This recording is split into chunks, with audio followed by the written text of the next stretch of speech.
I'm MrHartgrave, the only AEW historian. And you are now in the middle ground between light and shadow, between fact and fiction. It is an area which we call From Parts Unknown.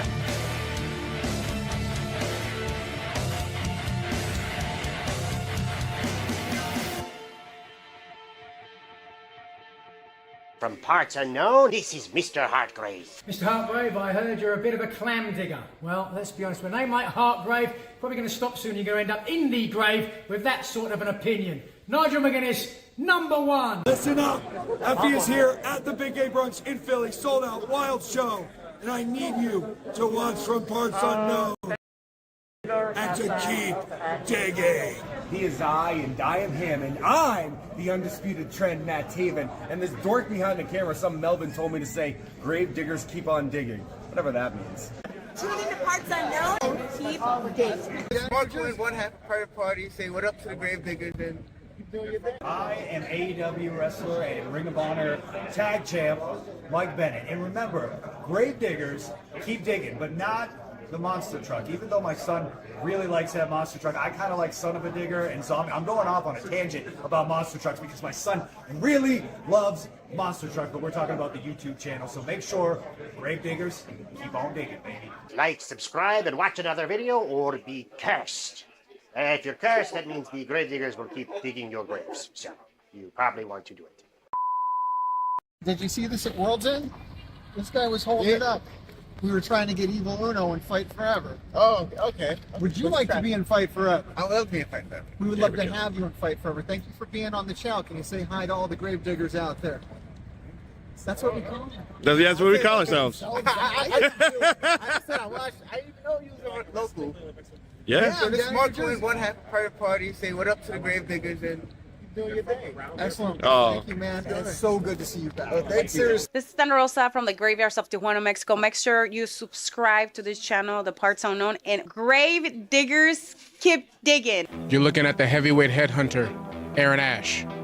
You want to find me on social media? Google me. I'm not here to plug anything. I'm just here to let you look at me. Because I'm great. Now, if you'll excuse me, I got somebody to punch in the face. You have a good one. Hey, Gravediggers. This is Pro Wrestling's Bastard, the future godfather of ultraviolence, Nico Gray, and you are watching Parts Unknown. Oh, and Gravediggers, keep digging those graves, because I'll send you body bag after body bag after body bag after fucking body bag. Ladies and gentlemen, standing in front of you right now is the most succulent tag team in professional wrestling history. Brandon Watts and Randy Summers, Milk Chocolate. And you are watching Parts Unknown from MrHartgrave. Oh, fuck. Shit. My bad. MrHartgrave from Parts Unknown. I'm sorry, man. You could do this all day, though. That's okay. Shit, don't. Oh, no. You should keep these tapes. And then you go fuck up my intro. It was an unfortunate event that happened, but thankfully it's pre-recorded and this footage will never get seen. Ladies and gentlemen, standing in front of you right now is the most succulent tag team in professional wrestling history. Brandon Watts and Randy Summers, Milk Chocolate. And you are watching MrHartgrave from Parts Unknown. Thank you for watching MrHartgrave from Parts Unknown. From Parts Unknown, MrHartgrave, that bastard you're watching tonight, go and spread. Hey, I'm Dr. Redacted. I just got done with my goddamn Combat Zone debut. And you're watching MrHartgrave from Parts Unknown. Motherfucker! Thank you all for watching MrHartgrave from Parts Unknown. It's MPK, MrHartgrave, all motherfucking dead. Parts Unknown, motherfuckers. You fuck with them, you fuck with me. You fuck with me, I send someone with a ski mask to your house with a weapon in their motherfucking hand. Leave them alone. Live. MrHartgrave Cage of Death 22. I'm standing here with Mickey James. I just watched the craziest fucking death match I've ever seen in my entire goddamn life. Mickey Things James is here? were done to you. Mickey fucking Knuckles. Oh. I can see there was You want to redo that? Why did you? Over here for season. We're back here. He reminded me that he had a question to answer. I do have a question for you. So I make documentary videos on wrestlers, specifically those who have been in All Elite Wrestling. I covered the time that you were in All Elite Wrestling. And we talked about the time with David Arquette. And there was a bit, you said something about David Arquette. You said that he paid you with a king-size mattress. Yeah. For what you used did. his footage for his documentary. He gave me a king-size mattress. You put it in your Shout out to David Arquette, man. You know what? I talked a lot of shit, man. I know he got cut in his neck. That motherfucker was doing good in that match, man.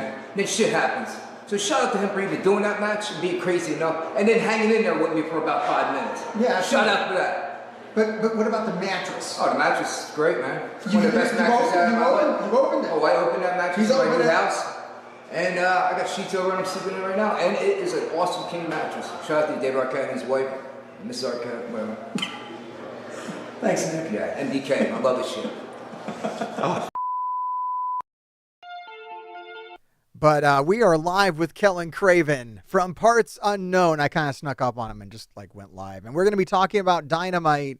But first, we have a whole ton of updates to go over. If you kind of missed what we're talking about, you want to get caught up, you're like, hey, this live stream is really cool. Who are these guys? You can find out right here on the Mr. Hartgrave channel. Some of the two of the better streams here I converted into short form videos. I mean, short form is like 40 minutes, but anyways, they're right there. Previous live streams are here as well. We also have some extra live streams on the Patreon. Did you catch the title of this live stream, Kellin? I did. We'll talk more about that later. I was having fun. I was feeling myself. I was like, you know what? What was the quote from this show? Because the last show, it seems like before every AEW pay-per-view and after every AEW pay-per-view, we have to be talking about something other than the pay-per-view. But I don't think that Swerve did it. I don't think he's the one that dictated that we talk about. If it wasn't Swerve, we'd be talking about something else. It's really wild that Booker T tried to put it on Swerve, that he derailed the conversation when it was literally Booker T who started shooting on Swerve the day before the pay-per-view. Right.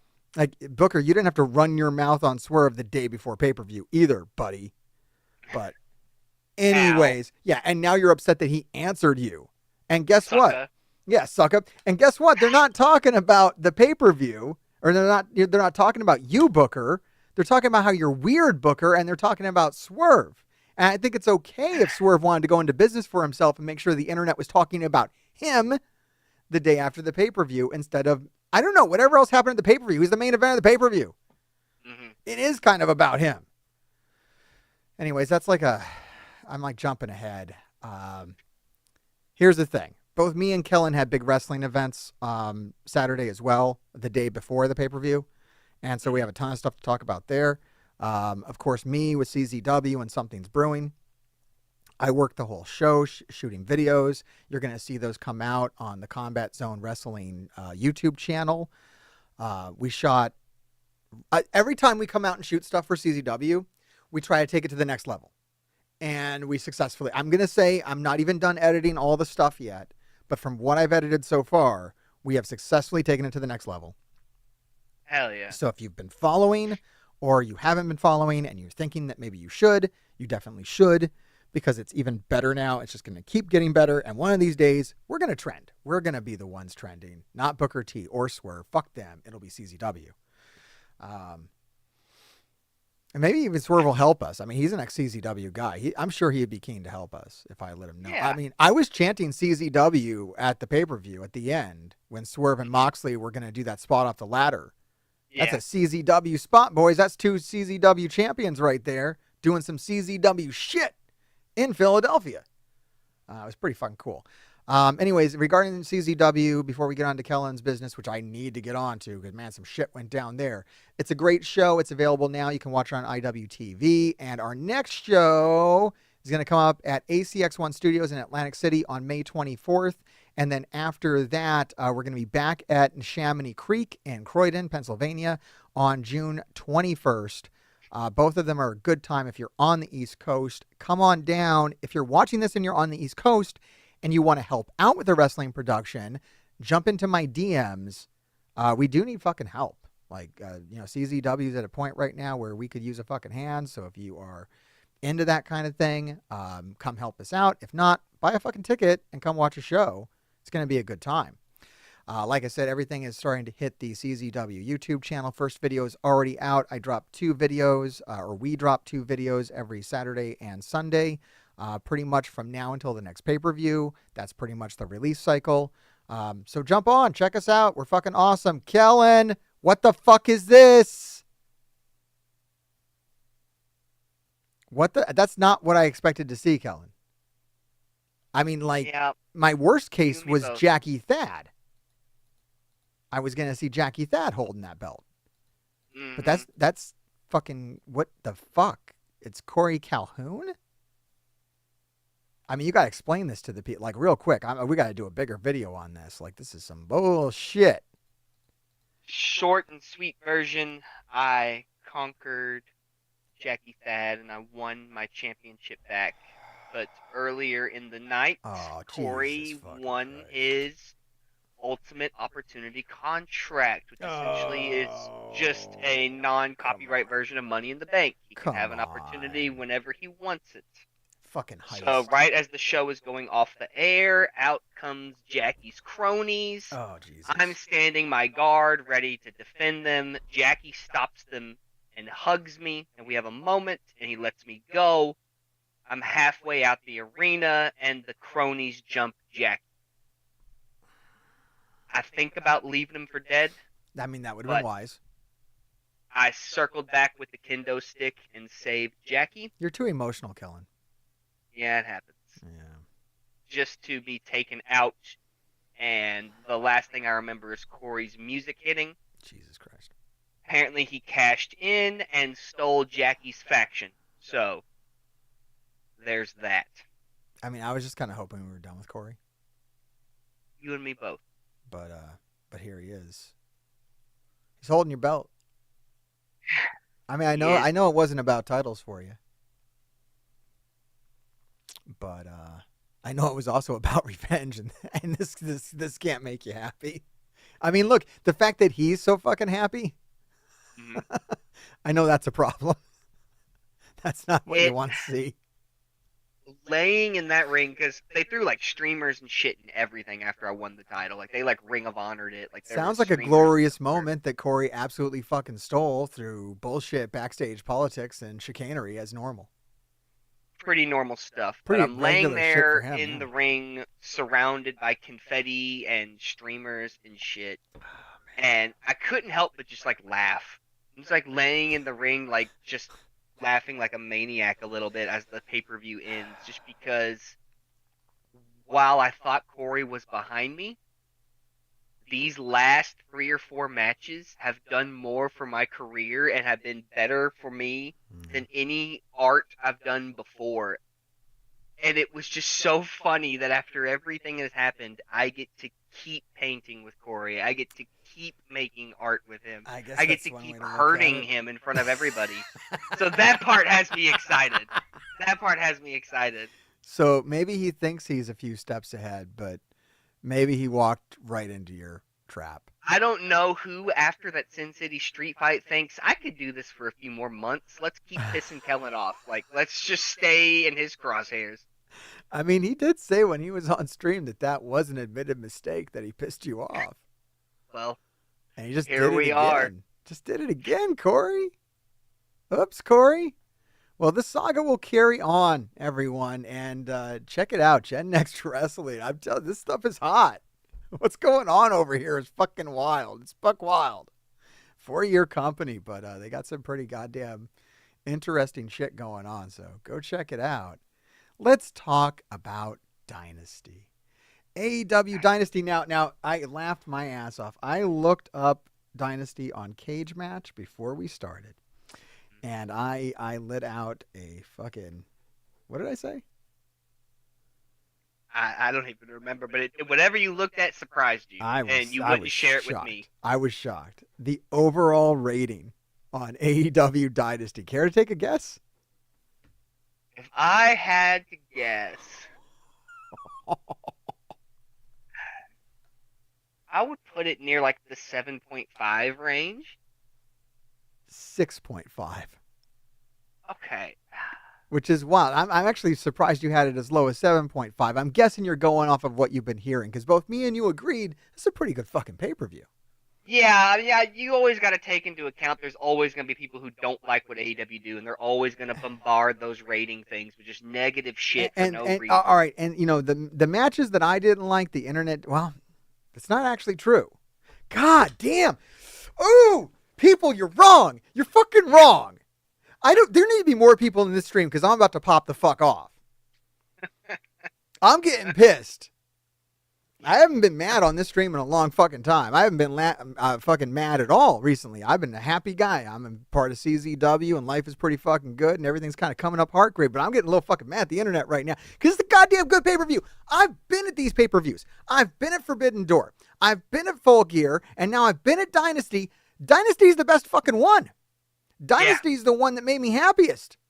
Mm-hmm. And we're talking about a lot of good shit. Forbidden Door. We're talking about Ospreay versus Swerve in the main event. That was fucking amazing. But the crowd sucked. I'm going to say it right now. New York, you blow chunks. You fucking eat. Okay, guys? Something fucking wrong with you. Okay? Literally, they're bored. They're making sounds through half the fucking show. They're like, I don't know what that is. It's a New York thing. And then the other side of the arena goes, and I don't know what it is. It's the most annoying shit. If you ever go to a New York live wrestling show, fucking imbeciles. Okay? I'm telling you right now, you guys are fucking stupid. You're pissing me off. Shut the fuck up. We have shit to do at wrestling shows that makes sense. That doesn't. I don't want to hear your fucking Colossus yells back and forth. You fucking idiots. How long has that been going on for? Okay? That was a joke how many years ago? 10 years ago? Get over yourselves. Fucking landlocked motherfuckers. Landlocked motherfuckers. I don't know why I said that. They're right on the they're on the shore. I don't know why I called them. It was funny. I'm just losing. I tell you guys, I'm too fucking mad. I don't even make sense right now. I want to say far fouler thing. I do. It was upsetting because it was a really good pay-per-view, but the crowd fucking drug it down like 18 spots because they were busy entertaining themselves instead of watching the show and investing their energy in the show like they did in Philadelphia, who are actually the greatest wrestling crowds in America is in Philadelphia. And I can say that because I was just at a live wrestling show that we ran in CZW in Philadelphia. It was the greatest fucking show because it was, now, I don't want to diss on the New Jersey guys, okay? We're okay. You're all right, New Jersey. I hear you. Some of you motherfuckers are really funny, okay? But you don't give it up like Philadelphia does. Philadelphia loves pro wrestling, and they know how to show respect, okay? New Jersey, there's no fucking respect given. I'm an obvious, conduit of that. I do that. Like, I personify the no respect giving New Jersey asshole. And I get that those fans are that way, and it's fine. It's a challenge. It's a challenge. And if you do something good, New Jersey will let you know. But Philly is they're just here for wrestling, and I appreciate it. And I just thought, and Full Gear just kind of sucked. Just no cap. That was like kind of a shitty event. Main event sucked. A lot of the matches sucked. It sucked live. It was better watching it. And then the live experience was very bad because it was all a lot of really like close-up stuff. And okay, one really bad thing about the Prudential Center is they don't turn the fucking screens on. I don't know why they don't turn the fucking Jumbotron on, but they just don't turn it on. So everyone in the cheap seats in Newark at the Prudential Center gets fucked. If anyone here works at the Prudential Center, I want you to go to who's ever in charge of that and just slap the shit out of them tomorrow, okay? Please, for me. Slap the shit out of them. At the Lyacura Center, that's another thing that really helps. This happened at the Lyacura Center. It is literally the finest venue for pro wrestling that I've ever visited. It is a gorgeous, fucking amazing place with the best sound system that I've ever fucking heard in a professional wrestling setting. There's no echo. There's no bullshit. It's fucker loud, and it's awesome in there, okay? If you're in the area and you see a show coming up at the Lyacura Center, go check it out. They're fucking awesome. That's just from going to like 18 different venues in the tri-state area. The Lyacura Center is like the number one best one. If CZW ever gets to run a show there, I'll be fucking like just thrilled to my teeth. All right. let's get the show pulled up and let's start talking about this. And there's a look at the beautiful Iakura Center. Did you also notice the stage was beautiful? Yes, for this, it with was the extra. gorgeous setup. Jesus, one of the nicest fucking setups that they've ever had for any pay-per-view. They had a huge screen right in the middle, which is beautiful. They did a bunch of cool shit with that, and then 2 big widescreens on either side, which displayed the action in the ring when it was going on, so everyone could see, even the cheap seats. And even the cheap seats aren't that tall because this is a smaller arena. It only has like 1 upper level instead of like 2 or 3 like some of the other ones. So like all the seats are good. It was goddamn near a sellout. I can't believe I heard people next to me actually being like on the phone with their friends, like criticizing it, like, yeah, I'm here at the arena and it's like, it's not exactly sold out, but there's a lot. Like, what the fuck is wrong with you? One guy in the arena that I overheard, because everyone else was great. That one guy, piece of shit. One person. Piece of shit. Like Fuck talking you, about one guy. Yeah, there was like 3 empty seats, and he's like, "It's not full." I'm like, "Yeah, bitch, it's full." Thankfully, where I was sitting, there was actually a broken down row of seats, and I just sat in them so that I could be by myself because I don't like people. I feel that. It was nice. I was like, "Oh, caution tape. This is my spot." CZ Dub. All right. I'm like, I like danger. I'm gonna sit right here in the caution. I don't give a fuck.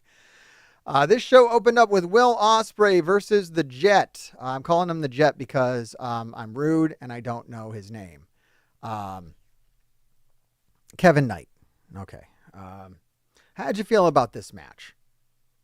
This one, and there was another one later on in the night that we'll talk about when they get there. Yeah. It felt like some Kyle Fletcher-esque star-making sort of thing. Where this night guy could be like a real mainstay of AEW television. There was another one later on of a girl, and I mean, well, I kind of spoiled it by saying it's a girl, but that's all right. There's another one later on. No, I know what you're talking about. Yeah. Where like going in, I didn't really know who either one of these two people are, and then when I left watching this broadcast, I'm like, holy crap! Like I need like title runs. I want to see angles. Like I want to see more of you. And so as far as elevating talent that maybe the casual AEW and casual wrestling fan who doesn't watch every Ring of Honor episode, they did a wonderful job at elevating people like that. Nah, I feel that. So yeah, you really felt it was a star-making performance to come out. I think he was on TV like a couple times before or whatever, but this is really it. Yeah. I gotta say it. I'd say my only negative thing to say about this show, maybe. No, actually, I have a few negative things to say about the show. Fine. This is my biggest complaint, then. Okay? My other shit could be chalked up to minor gripes and booking stupid shit, fan shit.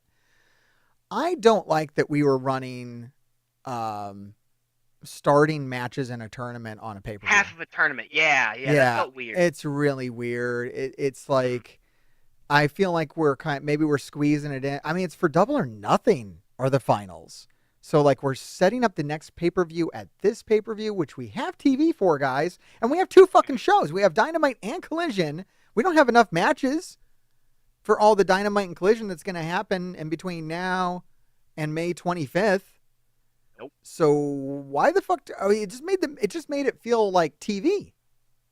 If this was like a 16 round, some big mega best of the Super Juniors bull crap, that's one thing. But this is just like the most bare bones basic of the basic. You win, you fight the other guy, and then if you win that one, you go on to face the winner of the other bracket. Like the most bare bones tournament setup you can do. You can do this whole thing in one night. They've done this all in one night before. Yeah, and that's exciting. I love those. I love the one-night tournament. You were in one, and you fucking won the thing, and it was amazing. It's great. It's great for telling stories and stuff, real condensed storytelling. But I don't know. I just didn't care for that. But let's talk about it. So what happens here is the winner of the Owen goes on to get a title shot. I think it's assumed that they go for the world title. I maybe it's like an any title you want, but I think it's assumed that you're going for the world title. It looks like from who's in this, we're headed towards a fight against Moxley at All in Texas. Right. I think that's what we're looking at here. So let's look at the left side of this, and we'll look at the right side later. Will Ospreay beats Kevin Knight. No shit. I actually would have preferred that Kevin Knight just won and got Will Ospreay out of this fucking bracket, because Will Ospreay is If you just look at all the names here and you go, who's going to win this? What do you say? Will Ospreay. Yeah, everybody says that. Everybody says that. It's like, because that's Will Ospreay. That's the Will Ospreay factor. So it kind of kills all the fucking tension to have Will Ospreay. Brody King, Takeshita. Does it matter who goes over? Does Will Ospreay beat them? Yeah, it doesn't matter. Will Ospreay's gonna be in the finals. Can At very least. Takeshita, because Takeshita can't go on to All In. Right. We're not there yet. You can't put the world title on him, and you can't make me think that you're going to.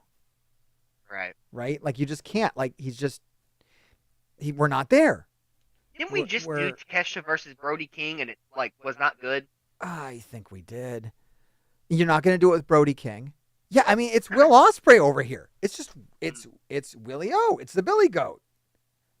That's it. So all the tension on the left side is gone. If you could have had Kevin Knight pull an upset at the start of this pay-per-view, first off, it would have been a hotter open. I thought this match sucked, by the way, like in terms of this pay-per-view. Yeah. In terms of a match, in terms of a breakout for Kevin Knight, great. Internet gave it 7.7. I would have dropped that to a 6.7. Just for context. Yeah, I was thinking more like 6.9-ish, like sniffing the 10, but not there. It's fine. It was like a TV match. It's okay. It would have been a hot open if Kevin Knight would have pulled off an upset against Will Ospreay, and it would have said, hey, Kevin Knight's here and he's real. And I didn't think about it till you said it, but that would have been a brilliant booking move. That would have been so good. And then you might make me think, hey, maybe Brody King and Takeshita, maybe they will go on. I don't know. Maybe. I don't know. Right. But anyways, all right, we'll cover the rest of that bracket later on when we talk about Mark Briscoe and Kyle Fletcher. But oh man, yeah, it's a fine opener, but doesn't really kick into high gear. We don't see anything new here out of Ospreay, and I do actually really love the spot where he goes to do the Styles Clash on the ground, and Kevin powers himself up and turns it into a DDT. Yeah, that was good. That was fucking dope. That was a brilliant counter. But other than that, we don't get any like new Ospreay shit, and he's pretty keen to do new shit. So I'm a little surprised he didn't pull out anything for the pay-per-view. But he does pull out a win, and that does signal inevitable shit for the tournament. And so that's why I give it a lower score than the rest of the planet, because I'm paying attention. Okay. That match is down to a 6.5 now. I just saw who the referee was. So mean, dude. So mean. All right, next up we have the Hurt Syndicate versus the Learning Tree. I think all the shine has come off the Learning Tree. Yeah. I'm done. It used to be really exciting. I used to say nice things about it, but now I'm just like, it doesn't even feel... They stopped doing the in-ring segments that were funny. They stopped doing the backstage shit that was funny. It's like not even a thing anymore. It's like Jericho and two guys. They're throttling their own momentum. Yeah, they absolutely were doing a lot of really entertaining shit, and then they knocked off all that, and now they are three guys who hang out together. Maybe don't even hang out together because Jericho don't get involved in this. Yeah, he does not. Big Bill is still over his dog ass. I did not realize he was still over like that. He should break out. Yeah, honestly. Which I'm sure was the design of the faction, but Jesus. Break him out. Just break him out. Just do the turn and break him out. Mm-hmm. I mean, I think they teased it. I think the hottest Learning Tree thing that's happened recently is there was a promo from Jericho on an episode of Ring of Honor. So, like, no one saw it. It was really good. But it was just Jericho shooting on the other two guys. Basically burying them. Oh, man. So this match happened. I think that's all that can really be said about it. Internet gave it a 5.5. I don't think a goddamn thing happened here. You never think they were going to win. No. I mean, look, you were never going to think they were going to win anyways because it's like the first title defense, right? Or the second or something, the first pay-per-view defense. They defended against, who was that? Oh, the muscle dudes. The Outrunners on the last pay-per-view. Yeah. Yeah, okay. So it's like their second pay-per-view defense. Like, there's no fucking way they're going to lose. It may as well be the Learning Tree, but like, all right, fuck it. The less said about it, the better, really. Honestly, yeah. This brings us to Mercedes Moné versus Julia Hart. Internet gave it a 6 because they hate women. Which is correct. Great. Thanks, Internet. This would definitely be a 7, or maybe even an 8 if we're being generous. Yeah, somewhere in the 7 range, sniffing an 8, maybe 7.5-ish. Look at this glorious fucking frame. I know. I give it an 8 know. for that. I give it an 8 for that. That alone. Oh, man. Beautiful. Great intro. I love the big middle screen. Mm-hmm. It's such a great thing to have to like mix up these graphics.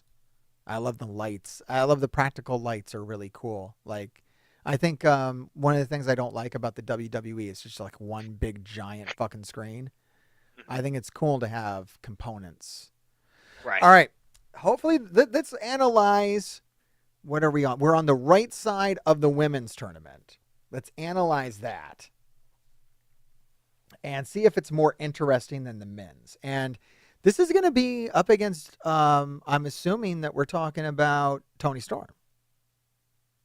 Yeah, just So about whoever how beats Monet this is going to in here, go it on to has be. Toni Storm. Yeah, it's not going to be against Monet. And Monet versus Julia Hart. Spoilers, Monet wins. Kind of a dumb moment. Would have actually preferred that Julia won. Was this non-title? Because it's part of her tournament? Yeah, it was non-title, yeah. Then why not give Julia the fucking win? Very similar to the Ospreay match, actually, where, Is. it's just kind of... I mean, all right, it's a little better that Athena's involved. Yeah. It's a little better that Athena's involved. I'd say the women's tournament is way more interesting than the men's. Oh, well, yeah. Because I could... It was like, even like the Thunder Rosa Statlander on the other side, that looks so good. There's a lot of shit that's interesting over here. Monet. It's a fucking shame that Julia didn't win. It would have made it much more interesting. If it was Julia, I could really think that anyone over on the right had a shot. Because it's Monet. Is Monet going to lose to Harley Cameron? It's non-title. You know what I would love to see? I would love to see Monet go all the way to the finals with Billy Starks waiting on her. And this time it's non-title. It's non-title. Let Billy win. And Billy's going to go on to fight Toni Storm at All In. Yeah. Yeah. That's a big fucking moment for young Billy Starks. That would be so sick. It is how you make a star. I mean, Yeah. youngest person. And they're title showing, shot. they're putting the like labors of love. They're putting everything that they're showing you as far as Billy goes indicates that they see megastar. It is. It all points to eventual main eventer, eventual world champion on the main show, eventual pay-per-view headline. Like, it shows that they see her in a similar way eventually to the way they see like a Monet or a Toni. Like, they think that she's just as good. Or you know who they're copying here? They're copying the homework of Bailey. Yeah. Like almost 100%. I mean, they're switching up. She's a heel. And I think they did that intentionally. I think they were like, we're kind of doing Bailey here. Let's make her a heel so nobody gets wise. Right. But that's the story. Strategic.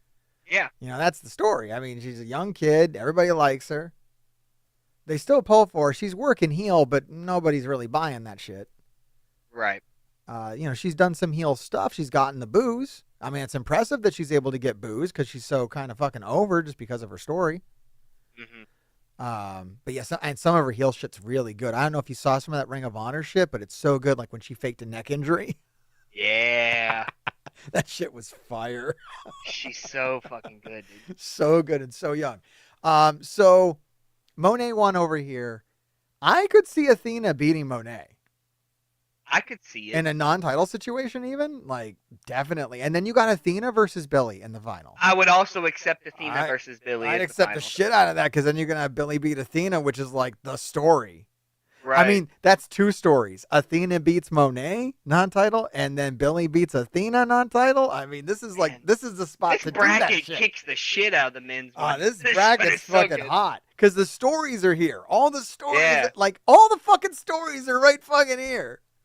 This is an exciting bracket. That's going to be my prediction. I think we're looking at Monet versus Athena, and I think we're going to end up with Athena as the winner of the right-hand side because, like, why the fuck not? Right. The only thing that bugs me about that, okay, I think it's okay. It gets even better. It fucking gets even fucking better.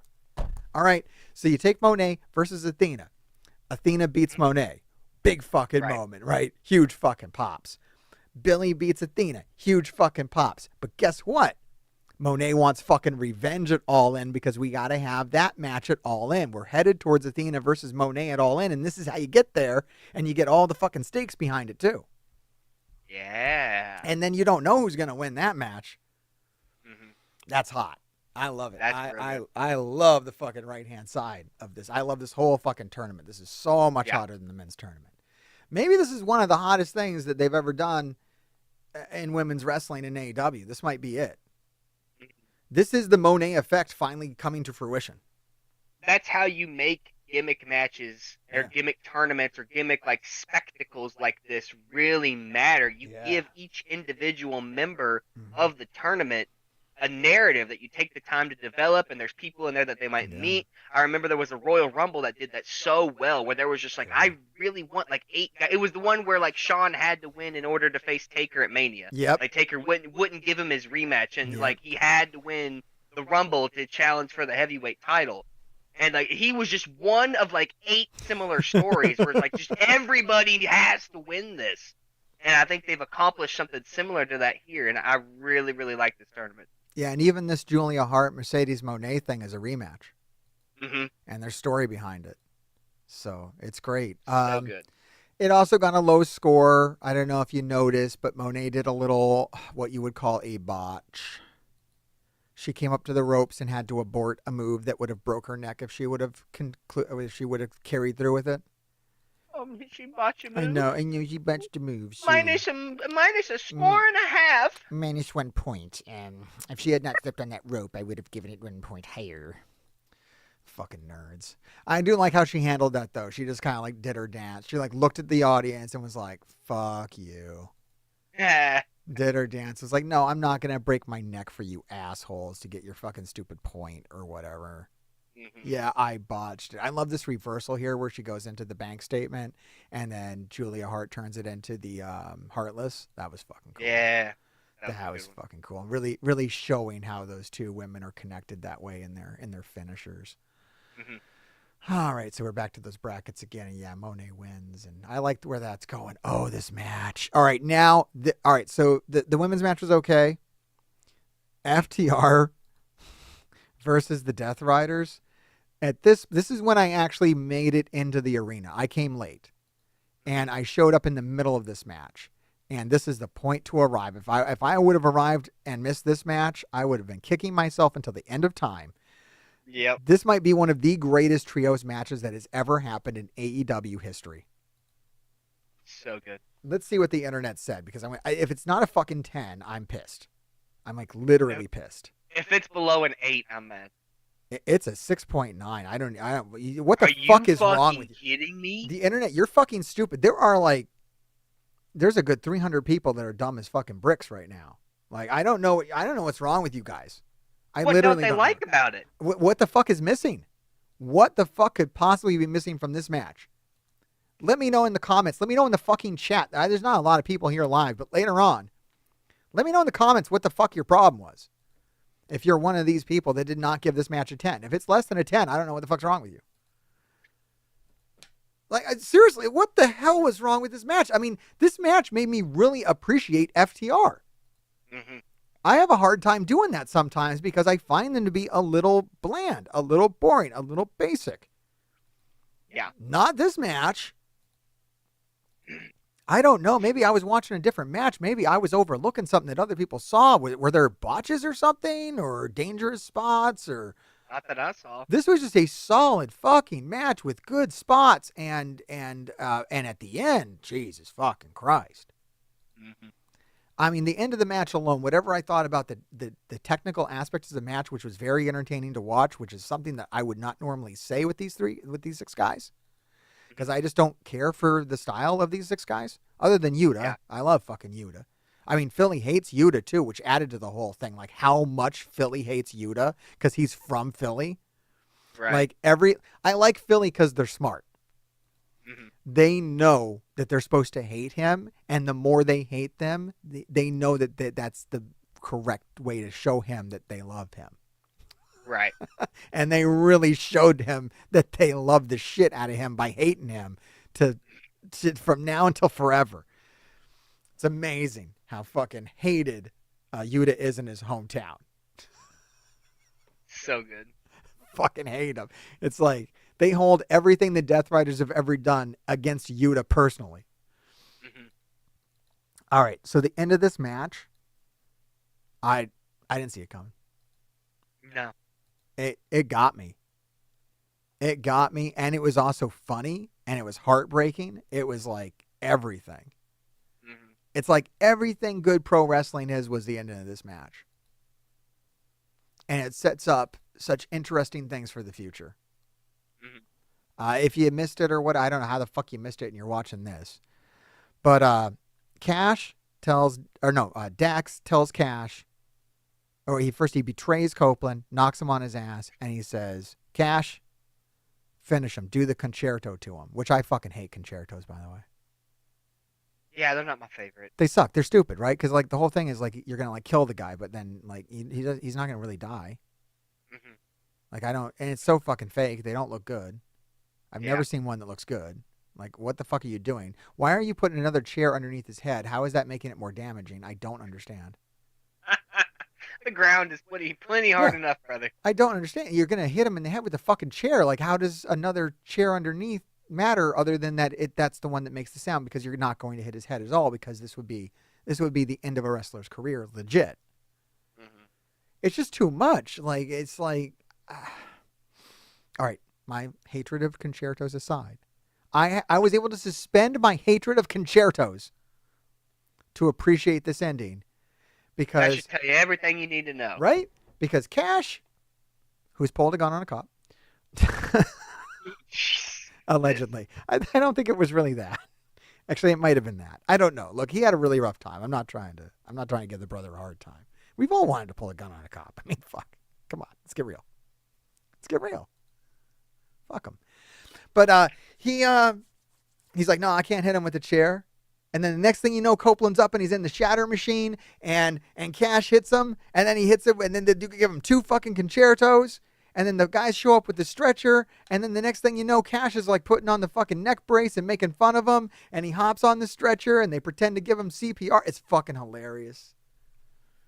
Because FTR are the biggest douchebag heels in the entire company, and I love them for it. I think they're way better as bad guys than they are good guys. I think they've been being good guys for way too damn long. And I'm 1,000% here for dickbag FTR. Properly. Because when they came in, they did the whole heel thing too. But does anyone remember how they became heels when they first came into the company? I don't. The thing they did to get heat. Now, this did work for me. Okay, it did work for me. I'm not going to lie. It did work for me. They poured beer on Kenny Omega.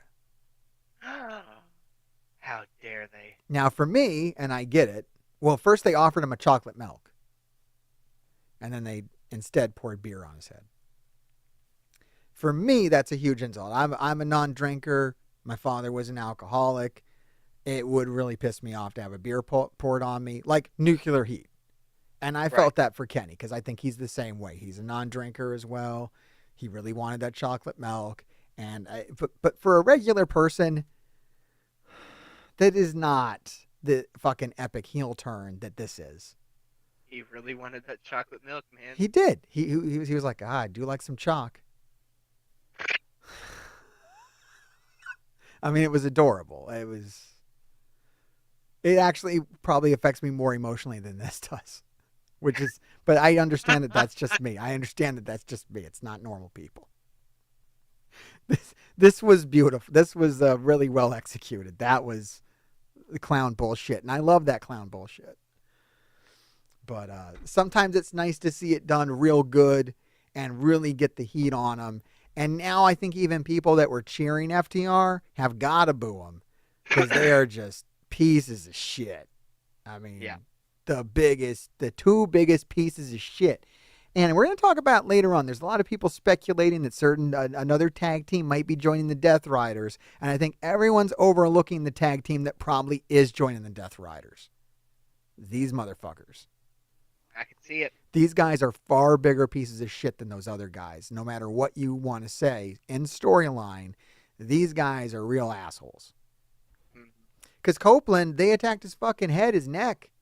His surgically repaired fucking neck, man. They tried to put Copeland out of a fucking career, and everybody loves Copeland.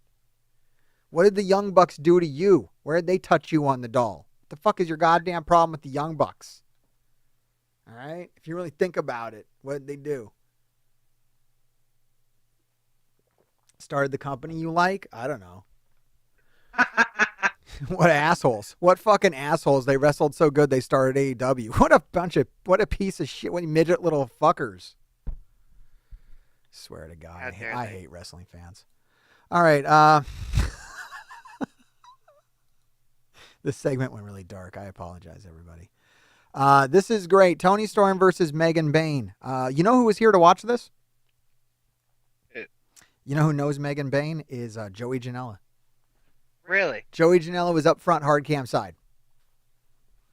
He was wearing a mask. Him and Megan Bayne like to pal around on the indies.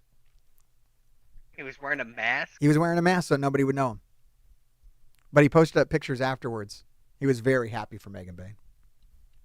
Yeah, this is the other star-making performance. Fucking breakout performance. All right, now this has got to be a 10, right?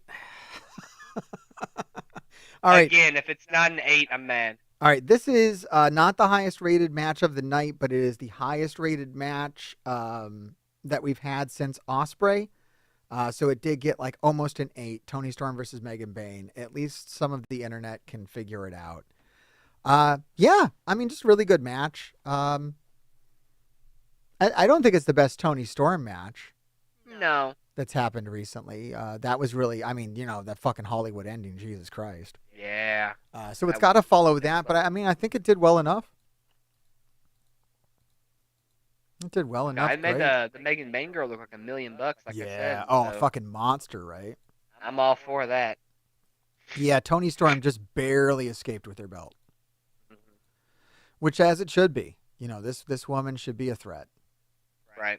I mean, they're really treating her. I mean, she got way more respect than Camille. I don't know what happened with Camille. No one may ever know what happened to Camille. But Megan Bayne totally got Camille's spot. Another big girl like her. Okay. She was hanging out with Monet. Oh, okay. I didn't know who she was. Monet's enforcer. I think they just directly replaced her with Megan Bayne. Like, whatever they were going to do with Camille, they just ended up doing with Megan Bayne. They were like, Camille must have been like a fucking pro. I don't want to shit talk. Maybe she got injured. I don't know. Maybe she's an asshole. Anything's possible. It's right. You never wrestling. know. Who the fuck knows? Maybe she got deported. You know, it could be anything. Jesus. Who knows? Who knows? I've heard it all. We've heard it all. Like, literally. Some of them get up on murder charges, and like you find out years later, and you're like, "Oh my God, he was a murderer." Like, it's wild. I didn't know when I was a kid that Jimmy Snuka murdered people. I didn't know that. Yeah, I didn't know that. It's news to me. Some people out there just heard it for the first time. All right, Kyle Fletcher versus Mark Briscoe. Internet gave it an 8. Goddamn, internet loves the Briscoe brothers. Yeah. I mean, look, it's not bad. Look, I'd give it an 8 too, just out of like, you know, just because. Mm-hmm. Like maybe it don't even earn it, but I'd just be like, yeah, just because. You know, I'd give it to it for Kyle Fletcher. Yeah, fuck it. You know, yeah, Kyle Fletcher's great. Briscoe brothers, you know, whatever. I'll just go with it. I was looking for that graphic. I wanted to see that bracket again. Maybe they'll show it at the end of the match.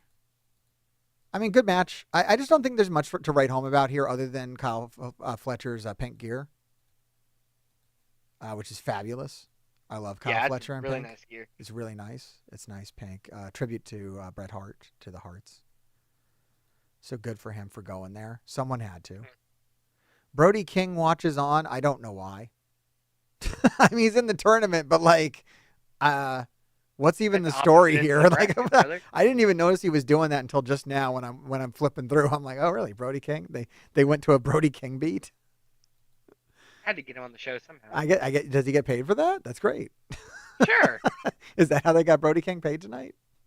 Fucking cool. Great. It's a good match. It's amazing, like, you know, how much shine they put on Mark Briscoe. All right, we got the card. All right, here it is. Here it is, right side, Kyle Fletcher. All right, the right side of this bracket is way more interesting than the left. I'm going to give it that. Oh yeah, absolutely. I got to give it that. But I mean, I think we knew that Mark Briscoe, kind of knew that Mark Briscoe was going to lose, but we also got to keep in mind that Mark Briscoe has pulled off some wins he shouldn't have pulled off recently. Right. I think it was his win over Daniel Garcia that kind of floored me. Yeah, that was weird. While he had the title, I think it was non-title or something, but he beat him clean, and I was like, yo, that's your fucking champion. And like Mark Briscoe, who's like, how long before he retires? Like, what the fuck? Barry new talent much? Good job, AEW. For what reason? Like, you can't get Mark Briscoe more over. Like, what? All right. So we got Kyle Fletcher, which was the right choice because it's way more. It's credible. I'm even going to say it's credible that Kyle Fletcher could beat Will Ospreay in a final.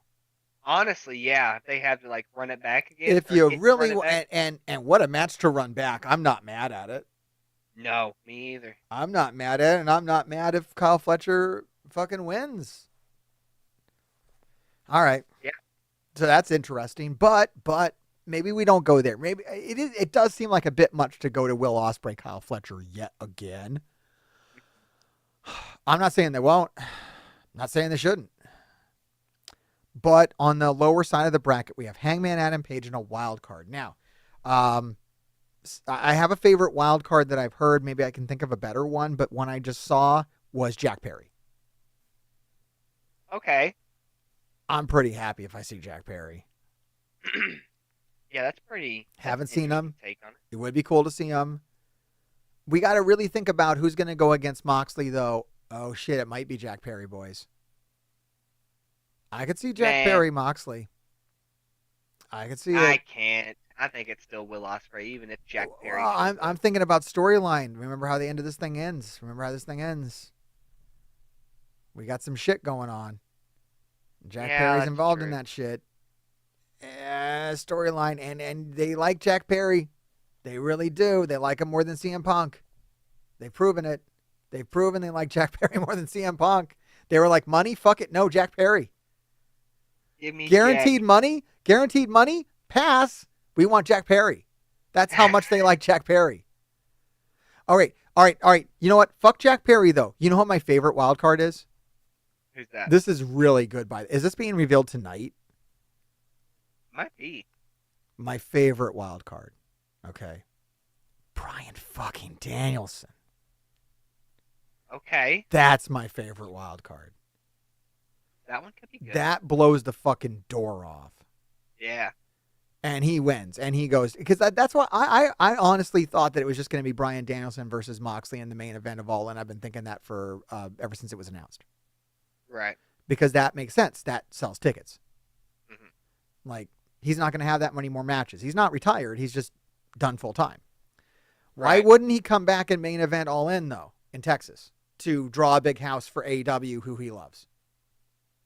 I think so. And maybe be the one that puts away Moxley, because that's believable.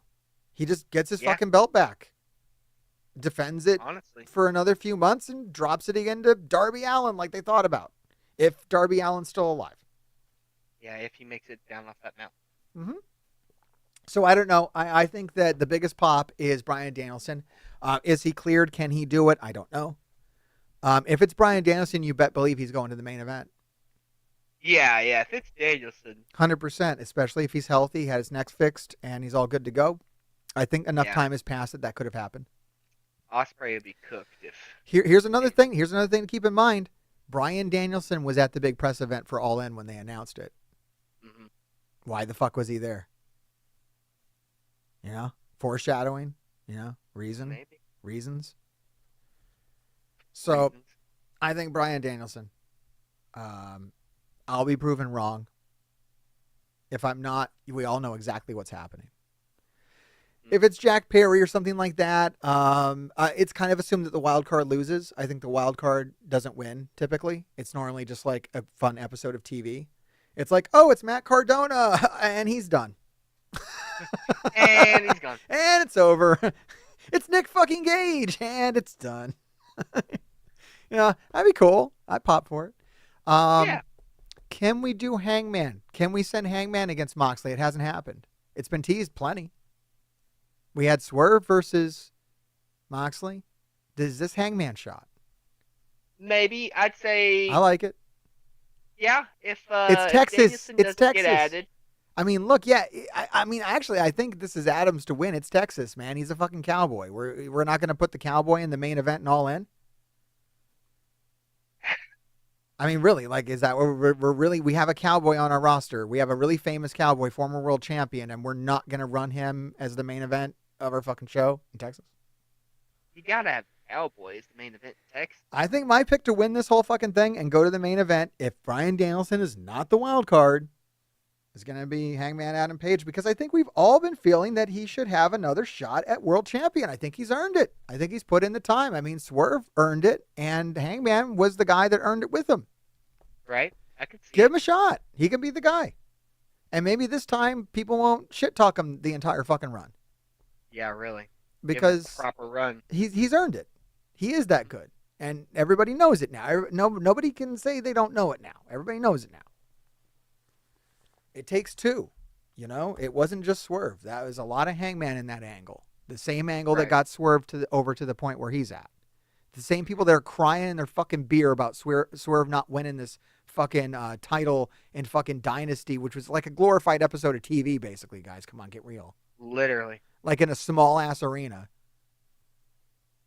It's fucking absurd, guys. We have All In coming up. Where do you think the title's going to change hands? This stupid fucking internet fans, man. I swear to fucking God. Like, just, like, think for 5 seconds before you, like... All right, anyways, I'm getting ahead of myself. I'm so upset. Now, here's something to be upset about. Bandito versus Jericho. Did you like this match? Did you like No, I didn't. Nobody liked this match. This match is literally unlikable. There's one part of this match that's good. Mm-hmm. You know what I'm talking about, right? Maybe? Well, throw it out there. What do you think I'm talking about? You know what? I didn't like any of it. What do you like? I was gonna be nice, and I was gonna like try to think of like my There's favorite one spot. good spot. There's one good spot. We can all agree it was cool. I mean, I guess like the power bomb to the floor looked really gnarly. I don't know. That was good. That was good. Now the internet gave this a 4.6. I think they could have given it a 1. A 1-point turd. They should have given it a 1-point turd. It was bad. Maybe a 2, because this is the spot. Holds him in the air in a suplex for a full minute. That was fucking cool. I guess. That was fucking cool. And his legs are shaking. Everyone thought he was going to stop at 20. Commentary shits its pants. I was there live for this. We all fucking were on the edge of our seat. You know, I know you're a wrestler. You probably know what's up. But look, for me, the dumb mark in the seats, this was pretty fucking cool. It's not something you see. Right. It was definitely a unique spot for It's a sure. unique spot, okay? You don't see it. It's the coolest that Bandito looked. Yeah. You know, it's the most he had the crowd in his hand. He literally had the crowd in his hand. They lost their fucking minds for it. And that's about it. Because the end of this match makes him look like the most cucked champion that I've ever seen. The most fucking asterisk winning. It's almost a fucking heel move in itself. I can't believe that people wouldn't know what I'm talking about at this point. Jericho hits him with the bat and wins. He wins. They ring the fucking bell. It's over. He's won. He hides the bat. But in some kind of weird fucking Elseworld scenario, Bandito's mom and sister jump the barricade and point out the bat. Why didn't anybody else think of that the past 50 years of wrestling? Maybe because it's fucking stupid. Right? I'm just, I'd like to say I'm just a fan. Now I'm in the biz. I'm new to it, though, okay? You've been doing it longer than I have. There's reasons why we don't just create new fucking rules and shit, like mid-fucking match, right? Like, there's like I know that the rules of wrestling are very ethereal and don't really exist. And it's kind of different in various promotions and shit. But there's cheating. And I think the typical rule is there are no replays. Right. And they do pull out this from time to time that you can have a decision overruled. Mm-hmm. But usually it's like a power play by someone who already has the power. Not just by doing it because they can, not someone's mom and sister Yeah. at freaking ringside talking the referee into it. a fan. It's a fan for all intents and purposes. It's not someone in the business. Right. Like the guys on, you know who it really fucking cucks out is the guys on commentary. Because they see all the shit. They see it every time someone cheats and wins. Why don't they get up and run to the ring? Why aren't they authorized to do that shit? And be like, he cheated. I can actually show you the replay. I mean, we do actually literally have replays. And that's kind of why we don't want to run this angle, right? Because we're kind of exposing that we actually could, change an iffy thing. We need that. The business needs that for certain storylines and shit to be able to cheat and win. Right. That's how heels get heat, motherfuckers. They Literally. need to cheat and win. You've had plenty of guys cheat and win on you. I mean, your family's there. Right. I'm gonna tell my Wait dad, a second. what the Yeah. fuck? Wait. Yeah. Exactly, Kellin. Kellin. After this, did you go up to your family and be like, "Hey, what the fuck? Why didn't you jump the fucking barricade?" Yeah. What the fuck?" And yeah, here's another thing. We got fans jumping the barricade. You're supposed to get your ass beat down when that happens. How come nobody beat him up? It's literally illegal. You're not allowed to be on the other side of the barricade if you don't have a wrestling license. What are you doing? They don't have a wrestling license. So this just bothered me. It sounds like it bothered you just as much. And I'm like a little baby in the wrestling industry, but I'm triggered. I'm like, what the fuck? It's stupid. It's Like, carny bullshit, stupid shit. Trying to be smarter than the system, but instead you just expose the system. This is exposing it. This is, and I'm not going to act like, people think this is real or whatnot. It's a real sporting contest or any of that kind of shit. It's scripted and all that kind of shit. But Jesus Christ, could you script it well? We don't have to see the flap in the hat. You don't have to stick your fucking hand through it. And, here's the rabbit. It's not a real rabbit. God damn it.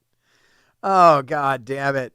Yeah, I just fucking despise this. And it just like, why not let him win clean? Jericho's been the champion for like 18 years. Just let him win What the clean. fuck does Hologram have to do with this shit? Oh, no, that's his brother. It's not Hologram, it's Gravity. Oh, dear No, God. look, you're not the only one. I heard plenty of people in the crowd go, it's Hologram. And then they're like, no, that's Gravity, brother. That's his brother, Gravity. It looks like Hologram. No, it's Gravity. All right. Like, everybody's doing that. There was like 18 conversations in front of me about it. There was a conversation. There was a conversation for every year that Jericho's been a champion. Okay. Didn't they make Hologram up? Yeah, well, he's like a real wrestler, but the hologram gimmick was made by Tony Khan. Right, the creator. So don't you think you'd create a gimmick that doesn't look like an established wrestler already on your fucking payroll? I mean, look, they do look different. Gravity has like no face, and Hologram has an H on his face. They have the same body type and colors. One has no face. But Gravity has no face. Let me break it down for you, Kellin. Here's how you tell the difference. I've never seen them both in the same place. They're the same person in my book. Yeah, they do have the exact same body type and colorizations, but one has no face, and the other one has a stupid H face. So I guess I haven't seen Hologram in so long because he's been hurt. That's how you know the difference. I think they should have actually taken the mask off Bandito because the mask is stupid and he constantly has to adjust it like he's doing in this picture. Mm-hmm. I think he'd be a better wrestler if he didn't have it, and he's probably actually a really handsome guy. I hear most luchadors actually are. Yeah. I've never seen an ugly luchador take his mask off. No, it doesn't. It's not that. So it's just like this glorious moment, like there's just this model underneath it. You know, it's funny we got a picture of MJF because guess who I really miss on this pay-per-view? Yeah, what the hell was he doing? He was. He actually, we glossed over it. He was part of the Hurt Syndicate thing. He was in the audience and he punched Big Bill. Why? Because you had to take out Big Bill because remember Big Bill's really over and super powerful. So MJF had to. For some reason, they felt the need to protect Big Bill, even though they're doing nothing with him. Sometimes I just hear things and it just like gives me a headache directly behind my right eye, and I'm just like, why? I was actually really pissed off because I love MJF and he's like from around here, and I think he could have had a really good match. Yeah, he's great. That's goddamn. When he's not doing stupid shit. Speaking of stupid shit, Adam Cole, baby. I didn't know this shit was happening. This shit started and I was like, huh. All right, look. There's a TNT champion. I forgot about that. Here's the thing. I work for CZW. Adam Cole and the owner of my company are bestest buddies, and I am not going to badmouth Adam Cole on this broadcast because someday I am going to hang out with Adam Cole. So I'm not going to put myself in that position. I own Adam Cole t-shirts. He used to be one of my favorite wrestlers. I've just been disappointed with all of this. I am not enjoying watching Adam Cole on TV.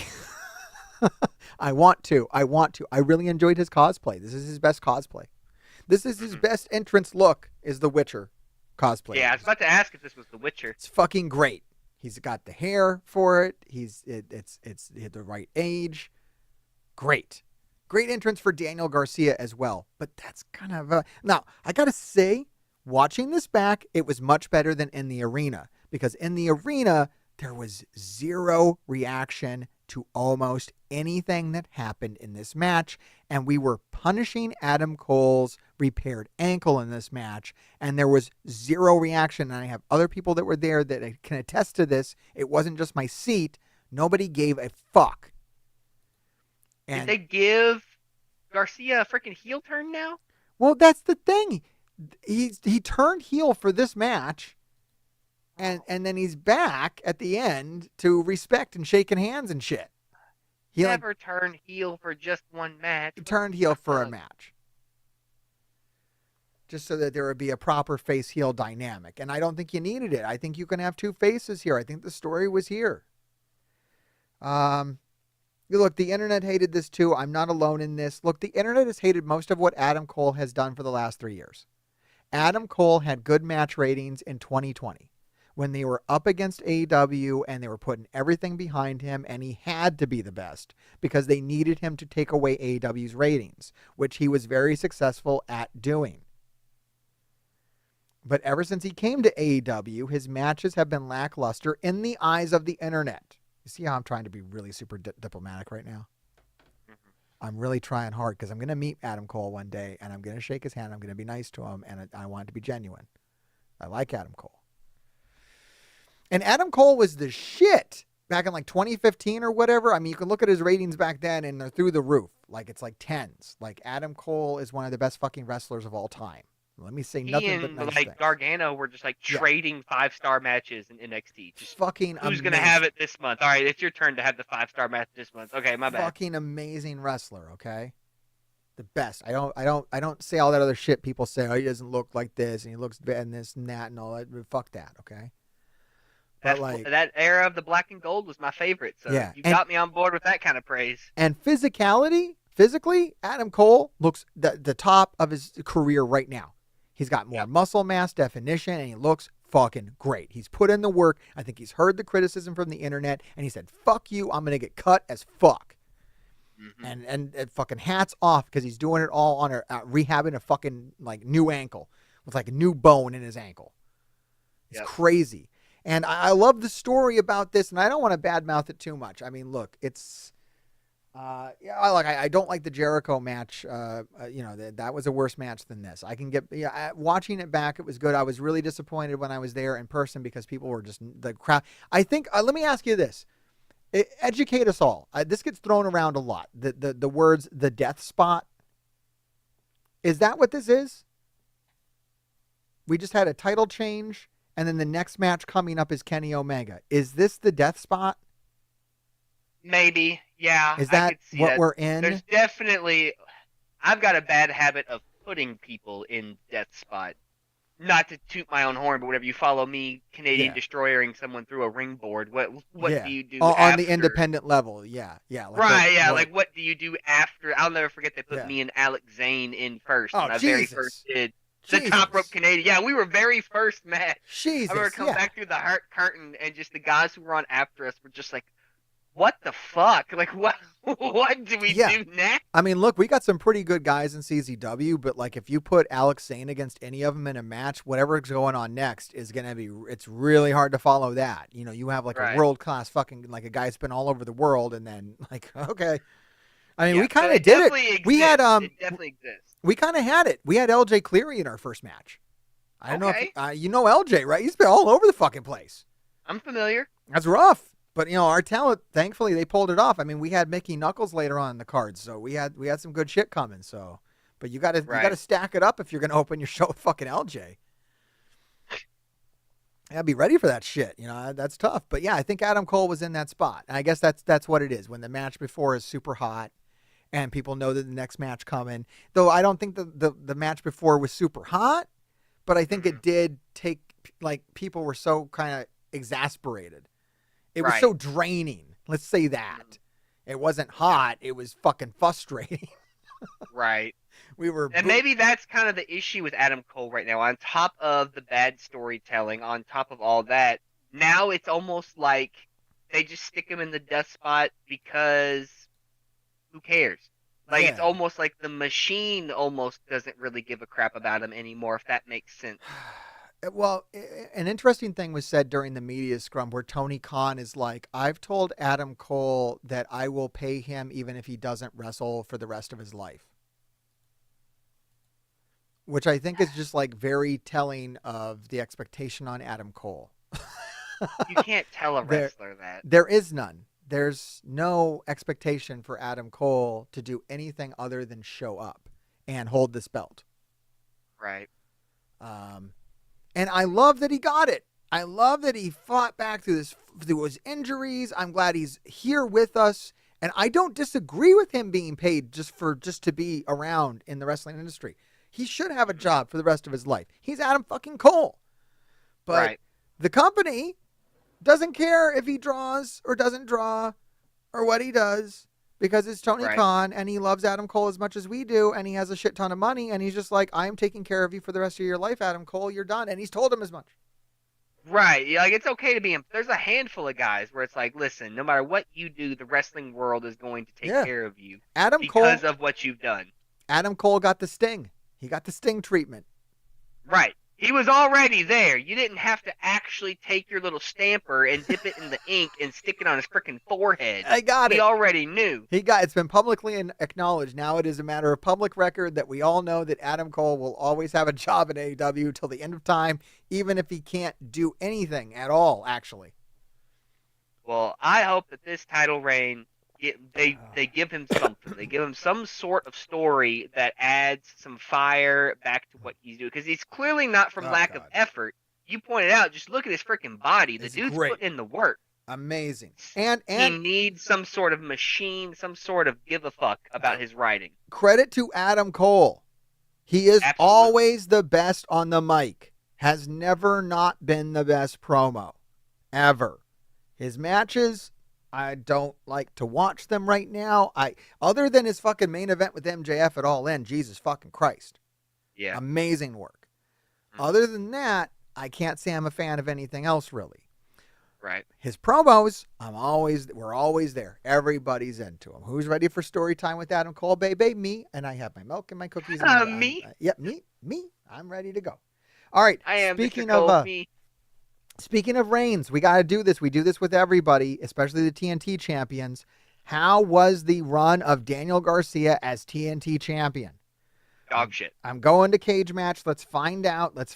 He won this off of Jack Perry, who had a shit run. We determined that last time. I like the storytelling that Daniel Garcia did as champion. I think having the belt for him was very cool. He took up the mantle of AEW. He was the first to stand up to the Death Riders. He carried the flag. He literally grabbed the AEW flag on multiple occasions and wove it around. I like that. I like that he did that. The matches, though. let's see. This goes back to, he won it off of Jack Perry. Okay. In November. He had more matches.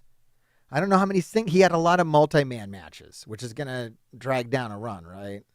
Yeah. Like defenses. Okay. He defended, he beat Jack Perry. He defended against Okada. Actually, I think he was in a, well, all right, this is watered down because he was in a tournament. And I think he was taking like non-title losses. And that actually really sucked. This is where he took the loss to Mark Briscoe. Okay. And they were good matches, but, you know, he's literally taking losses while he holds the belt. I want to say he beat Shelton Benjamin, which was, we didn't see coming. We thought that Benjamin was going to take him out and take the belt, but he didn't. I think Daniel Garcia got a win on Kyle Fletcher, I want to say, which is a hell of a statement. Yeah, really. Kyle Fletcher's like at a very high level beating Ospreay and shit. And that was a very good match. It was a 8 out of 10, says the internet. I don't remember. Maybe I was too harsh on Mr. Garcia. So that was good. He beat Mark Briscoe. He got the win back, which is good. They kind of tried to repair that. I felt like this was the make good. Like, okay, you're going to lose to Mark Briscoe. You're going to lose a lot in that tournament. But then you get to beat Shelton Benjamin, Kyle Fletcher, and then you get your win back on Mark Briscoe. Like they tried to repair it, you know? Right. He had a real, like, you know, this is kind of like Daniel Garcia versus Shibata was kind of a rematch of sorts. It was nowhere near as hot as their original feud. And the defenses kind of dried up until he started this thing with Adam Cole, which was not hot. He got a win over Lee Moriarty. It seems like the back half of his run was kind of shit. It's like the middle was good. It's like a that shit. could be what I'm thinking about. It's like a back half it's like a recent memory. There's a little bit of good between two pieces of shit, kind of a shit sandwich. It's like shitty bread. It's got a really tasty middle. I really like the part where he beats Shelton Benjamin, Kyle Fletcher, and Mark Briscoe in the course of like 3 dynamites. Like boom, boom, boom. Yeah. That's a crazy rocket to have on your back. That's strong. It looks real strong. And then it just a lot of multi-man matches watering him down. There was like this really weird feud between like his faction of like him and Danny Magic and fucking Cool Hand Luke Hart. Cool Hand Luke versus like versus Shane Taylor Industries. Like, oh, lame. Like I would have really liked to have seen Daniel Garcia like literally team up with Private Party, who he's like actually connected to. Him and Isaiah like actually are friends and like hang around each other and are like in blogs together all the time. Like they could have brought some real life shit into this, and they just nope. Go hang out with Daddy. I mean, nothing against Daddy Magic or Luke Angelo or I can't even know. It's Cool Hand Luke or not. I guess not Cool Hand Luke because that's the character. He's Cool Hand something. It's hard to say. He's the guy that got he's the guy that got Ruby Soho pregnant. And married her. Shit. That guy. Look, I love him. He's great. Okay. I think he's really. I think he's really instrumental backstage in doing shit, but he's not like a. He's not. He knows this. He's not like a fucking. All right. Anyways, let's get on to something really good. Did I actually like this pay-per-view? I did, damn it. I think it had really good highs. Maybe it does equal out to a lower score overall. I don't know. They were wrong about the last match. And this match is great. Kenny Omega, Speedball Bailey, Ricochet. Is there anything to even say about it? It got a 9. It's the match of the night. Of course it is. How the fuck wouldn't it be? But I don't know. Yeah, I'm going to tell you right now. And I know you're critical of this shit. I don't know if I really care for the PWG match. Am I a dick? I mean, am I a dick? I don't know. No, it was what it was. Just kind of a spectacle of just popping off for the sake of popping off. Yeah. It's kind of the match that, like, I guess it's not really the match because Kenny Omega is here to have like massive payoff storytelling stuff, but he's also here to have little junk food matches like this one. Because to me, that's what this was. This was like a big old bag of Skittles. This was like some junk food to the max. I agree. And I ate it up. Like, I like Skittles. Okay. This was good. All right. All right. This is my first time seeing Kenny Omega live. And that was really cool. But I want more. Yeah. The Skittles weren't enough. I wanted like the prime rib. I want the share size of Skittles. Come on. Nah, I want the steak dinner. Like I really want. And like I don't know. I'm gonna be really bummed out when Omega versus Okada happens and it's in Texas and I'm not there. I mean, I'll watch it live.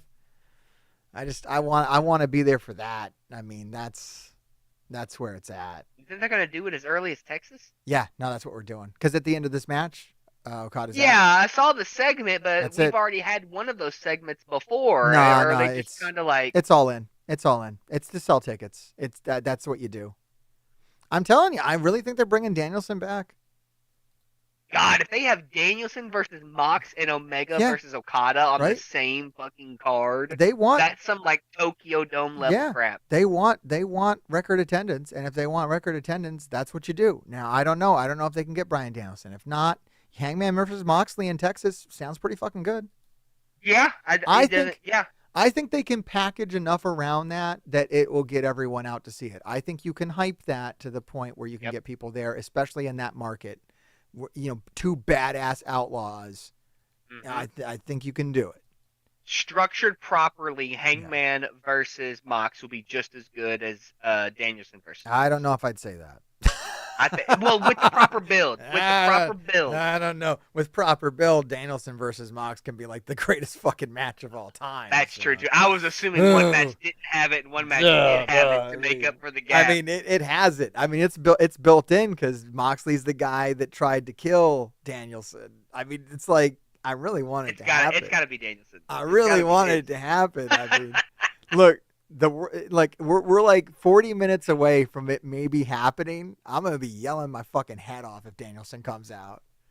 I'll be Just like, start the "Oh broadcast shit!" with his music. Just start the broadcast with his music. I'll be yeah, right. Just to the final countdown.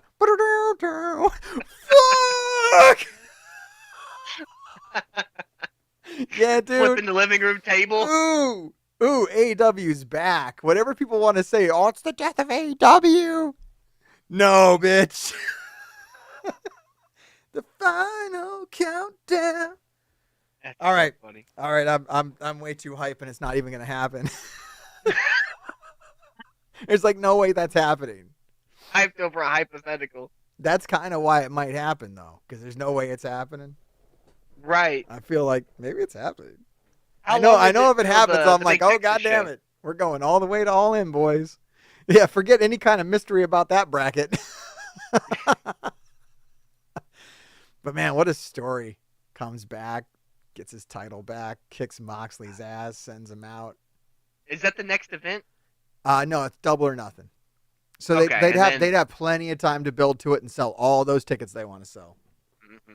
Absolutely. Brilliant. So yeah, no, I mean this match is good. It was really cool to hear the arena do his Terminator thing.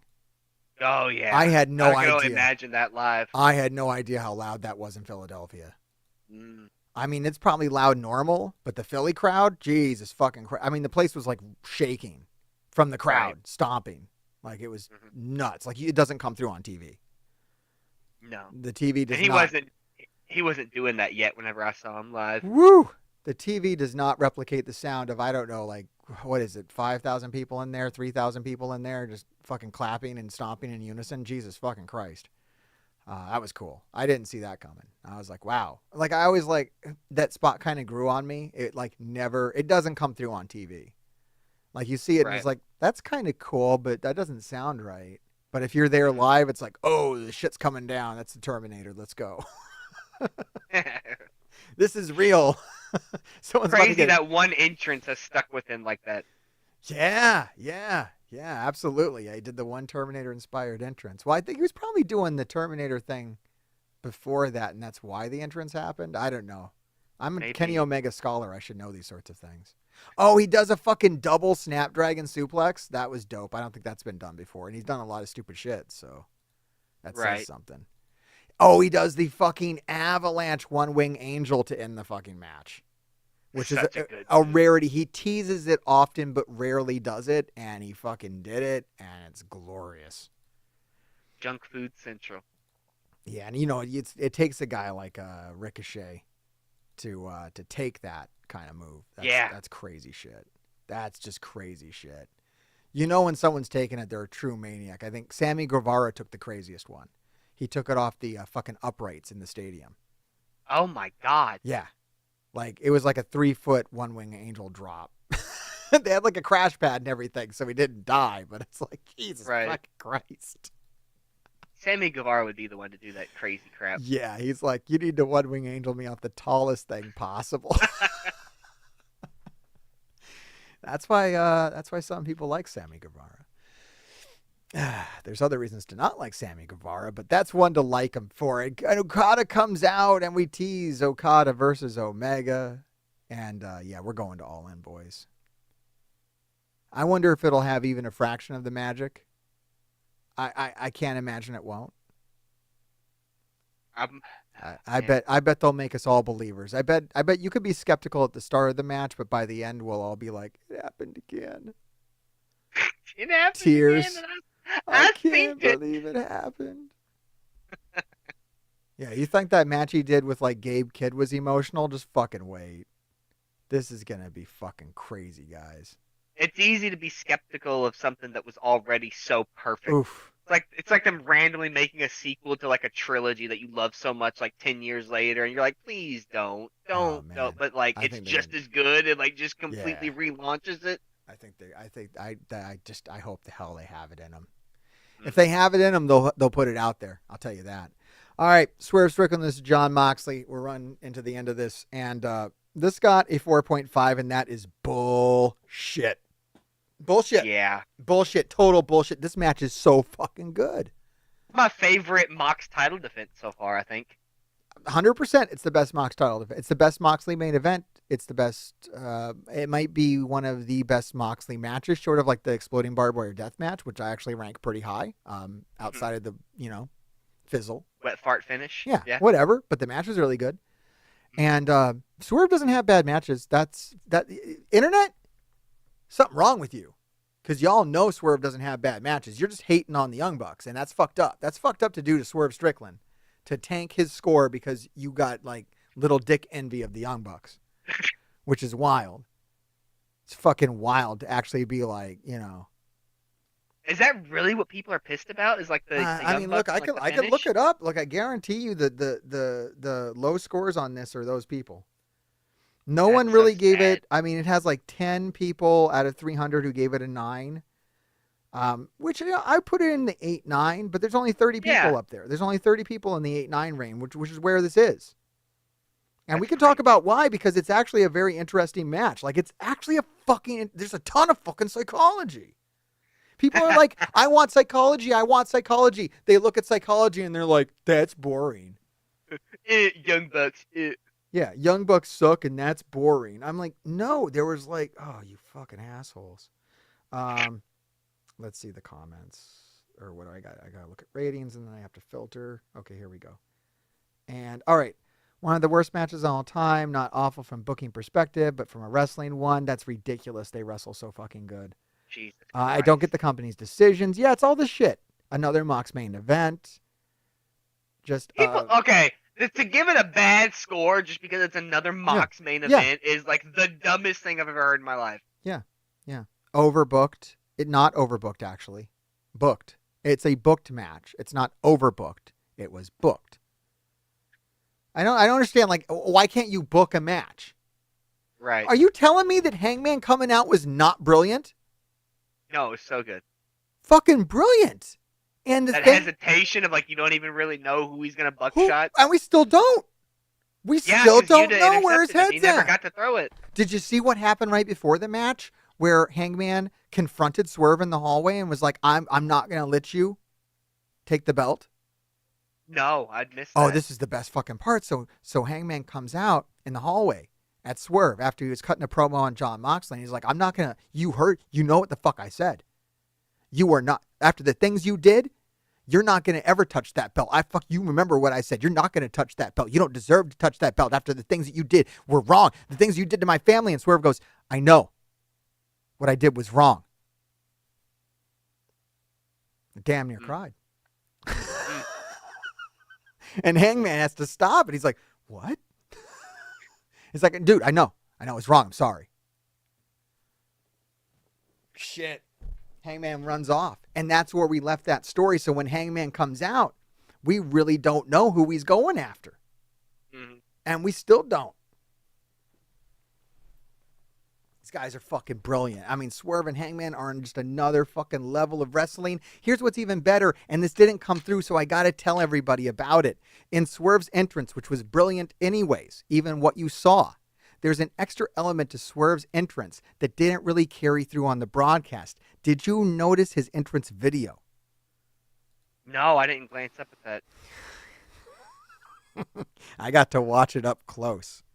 Oh. His new entrance video goes through his burning house, playing highlights of like his highlight reel on the walls of his burning house, his burning childhood home. He is now embraced Jeez. the fact that his childhood home was burned to the ground because of his passion for wrestling has destroyed his childhood. That's crazy. He's full on. This man's a fucking maniac. I love it. Also, many people might not know this cosplay is Black Lightning. It's popular DC, or maybe not so popular DC superhero. He has his own TV show, though. I actually watched the whole thing. That's why I picked it up. I was like, some people might think it's Shazam. No, it's Black Lightning. So very important black superhero. And Swerve at the end of this match talks about representation. Which people also had a fucking problem with because, of course, they did. Why wouldn't they? People have a problem with everything. Black man speaks his mind after a main event when he has the floor, the platform, the microphone to do it, and apparently we have a fucking problem with it, which is fucking wild. Which is why the name of this stream is Fuck Booker T. And I think that was a brilliant sentiment by Swerve Strickland. Great response. You know, people called it childish or whatever. I thought it was big dick energy. He doesn't have to address anything. He doesn't have to get into it with Booker T and tell him why he's wrong about this or right about that. Fuck Booker T. Right. Fuck him. He wants to run his fucking mouth about Swerve Strickland. From what I recall, and I'm sorry if I don't know all the details, Swerve Strickland didn't bring up the name Booker T. He was talking a little bit of shit about the WWE. Which apparently struck a chord with Booker T because he works there and is loyal to his company. Well, I don't think it was really personal at you, Booker T, but now I guess it is. Somewhat, because it wasn't like a malicious, like, fuck Booker T. He was just like, fuck Booker T. There's a difference between fuck and fuck. Apparently some people missed that nuance. Like they missed all the nuances of this match. Now, let's get into that psychology. Wasn't it fucking cool how this match started with a fucking Brazilian Jiu-Jitsu exchange? I mean, how people probably don't even know about their background. How fucking cool that Swerve took it to the mat with Jon Moxley, who likes to participate in Brazilian Jiu-Jitsu amateur tournaments. Mm-hmm. I was so fucking giddy that they were doing this. And that they were putting it over on commentary. Because I couldn't hear that when I watched it live. But when I went back, I'm like, oh, they know what they're doing. Right. And what Swerve's doing here is he's showing Jon Moxley, I'm going to fucking out wrestle you. I'm going to out Brazilian Jiu-Jitsu you. I'm going to be fucking more hardcore than you. I'm going to do everything better than you. Mm-hmm. It's awesome. Awesome. And I love this match. And the mat work itself was rather solid. I mean, I thought everything they did technically on the ground was awesome from a martial arts perspective. Yeah. It all looked super crisp and clean. Yeah, great fucking stuff. I didn't see anything. It's weird it has such a low score because normally you would need like a botch or something to get that. Nah, it just involves Jon Moxley and it involves the Young Bucks eventually, so they just don't like it. I mean, there's nothing. There's no bleeding. Maybe I would take a point off for no blood in Philadelphia. I don't know why we weren't bleeding a little bit. I don't think Philly likes bleeding. I think that's more of a New Jersey thing. Right. I know we can't do death matches in Philly. But we can do them in New Jersey. But I guess you know what, Swerve bleeds. Does he get color? He does. Yeah, Jon Moxley keeps biting him on the face and stuff like that. Ate him like a zombie. Yeah. Yeah, good technical wrestling, good hard-hitting spots, good storytelling. We got a great spot where they go off the ladder into the announce table, very CZW. We got triangle chokes. I mean, it's just a really good match for Jon Moxley, who doesn't really... He's not very showy in the ring. It can break down to chop fest a lot of times, and it very often looks like the same thing. But Swerve is just so good with that unique offense. He makes everyone look cool. We got this great business. I guess this is where we're talking about overbooked, where we have like this spot with Marina Shafir and Prince Nana, and then we have Hangman, and then we have Young Bucks at the end. Maybe it's one too many things, but I really felt it was kind of perfect. You have to build like that to make people think this could be the end. When you have this like monster champion that has all these layers of protection, you have to show the layers of protection failing for anyone to think that there's even a chance he's not going to win. Yeah, and we saw all the layers were defeated. I mean, Swerve. I mean, I guess that's what pissed people off is they really believed that Swerve could win. Right. I didn't. Not for a second. I didn't believe that Swerve was going to win this at all. I like Swerve and I want him to win and everything. And yeah, it's a year since he won the belt and story-wise, maybe it could make sense and all that kind of shit. And I don't hate the Death Riders as much as the internet does at all. Like no one does because the internet's like crazy. I think the Death Riders is fine. I think, well, here's what I like about the Death Riders. And people don't mention this because maybe they don't notice. You're not supposed to like the Death Riders. Right? No way. No, you're not. People really like Jon Moxley. People really like Jon Moxley in Philadelphia. Yeah. Jon Moxley came out in Philadelphia to thunderous, deafening boos. Is the Death Riders working, Kellin? Correct. It is working to crushing. perfection. It's crushing. The Death Riders is super successful. And how did they get there? Maybe because it sucks a little bit. Maybe it sucks a little bit, and maybe that's why. Maybe it's gone on a little too long. Maybe that's how we get Jon Moxley booed. Because how the fuck else are you going to get booed as Jon Moxley? You're Jon fucking Moxley. We had to get rid of Wild Thing. We had to bring in the Death Riders theme. We had to make him dominant to the point of being frustrating. He's frustratingly strong. Right. It's frustrating that Swerve can't beat him. That who the fuck else is taking a run at him? Orange Cassidy took a run at him and can't beat him. I thought we had another real good one that people wanted him to lose at like the last pay-per-view. I can't even fucking remember. Yeah, I'm drawing a blank, honestly. But some really like strong people have gone up against Jon Moxley and have fallen short. I guess Copeland, right? Copeland had a shot. So, yeah, it's like frustrating, but that's how you get that. He's got heat. He's literally got heat. And that's difficult for him to do. So lights turn out at the end. Lights come back up. It's the Young Bucks. And here's the thing I noticed watching back on replay. And now I'm biased. I like the Young Bucks. Everything about them. I think they're fucking great. I don't actually have any problem with the Young Bucks. So when it happened live, first off, I thought Malachi Black. Yeah. My mind went to Malachi Black, and I was like, oh, shit, he's not actually gone. But then lights came up, and it was Young Bucks, and I was just happy. I was happy. Yeah. So I didn't really notice I didn't really care what the crowd thought. I was just like, EVP. No, I don't give a fuck. I'm like, Young Bucks. Right. Young Bucks. Because I remember. Young Bucks. I remember.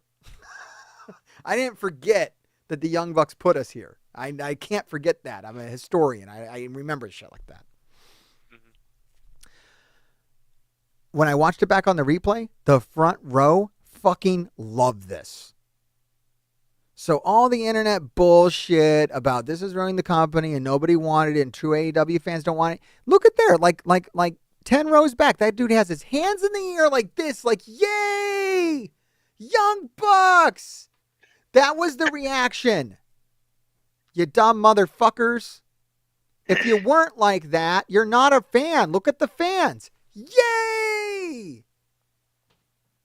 So, yeah, all the people on the internet, the anti-AEW crowd, yeah, they're mad at the Young Bucks. Not the AEW fans are fucking pleased as punch that the Young Bucks are back. You know, another reason I know why people weren't mad? Like, truly upset? What's that? because the Young Bucks went into the crowd without security. And nobody gave a fuck in Philly. Nobody put hands on them, dude. People took selfies with them. People love the Young Bucks. Okay, they weren't afraid for their lives. They turned their back to what was supposed to be an angry audience who were making meme faces behind them like, oh no, boo. Nobody was mad. We were all excited. And the other thing I think people got wrong is everyone's like, oh, the Young Bucks are back to join Moxley. I'm like, no, I don't know, guys, because they were on two different sides of the fucking arena at the end of the show. They weren't like rejoicing to see each other or anything. So I don't know, but time will tell on that. I don't want to theory book a bunch of shit on here. What did you think of the Young Bucks ending? Oh, I loved it. I was glad to see him back. I didn't know how they would bring him back, and this is a very left field, out of nowhere way to do it. So I'm excited to see where this leads and what comes next. That's how you're supposed to feel. That's it. That's it. That's the fucking magic trick that's wrestling, right? You're supposed to want to see the next thing. That's at the end of the pay-per-view. What are you supposed to want to see? The next thing. I want to see you kick Corey Calhoun's ass. Right. You know? I kind of wanted to see you as champion for more than a second. But, you know, I'm okay. I'm okay. Like, I want to see you beat his ass now. More than before. More than before. That's wrestling, guys. I don't know what people think they're fucking watching. I just don't, I don't get it sometimes. Like, how many happy moments are you supposed to get a year? Like, really, like, rejoice kind of, this is the fucking payoff moment. Like, you're not supposed to get a lot of them. No. Like fewer than 5. Sure. Fewer than 3, probably. Yeah, that makes sense. Like, really big, grand title change. Crescendo, good guy gets the belt. Here you go. It's the chase. It's the fucking chase. It's the chase. The bat, because that's how life is. Life beats you down. Life fucking sucks, and wrestling mirrors life. Right. If things were good all the time, you know, what wrestling show would fucking, what the fuck would that be? All the good guys hold the belts forever. Because they draw the most money. Yeah, right. Let's see how long they draw money. If it's nothing but fucking faces with belts. How long are they gonna be the top draws if it's just like the Avengers never have bad guys? They beat all their threats and no one ever challenges them. I feel like if fans book the show, that's what it would be, right? Yeah, some of them for sure. They'd just be like, good guys have belts. Forever. And bad guys always lose. Like, okay, guys. Oh, Kellin, I appreciate you being here. I can't wait to see what happens next in AEW. I can't wait to see what happens next in Generation Next. And, of course, I'm looking forward to the happenings in CZW. Our next big show is coming up on the 24th of May and 21st of June. Jump on the content cycle now because Mr. Hartgrave's pumping it out. He's putting out content. Another video just hit Facebook as we talked. I think 7 o'clock every night I got a clip that hits Facebook, guys. So check out the CZW Facebook, YouTube, Instagram, X. I think I'm giving up on TikTok. Yeah, I don't love it. Fuck TikTok, man. Nobody's on it. Just a bunch of kids. No. Our content, I don't know if you know this or not, but CZW don't play so much to kids.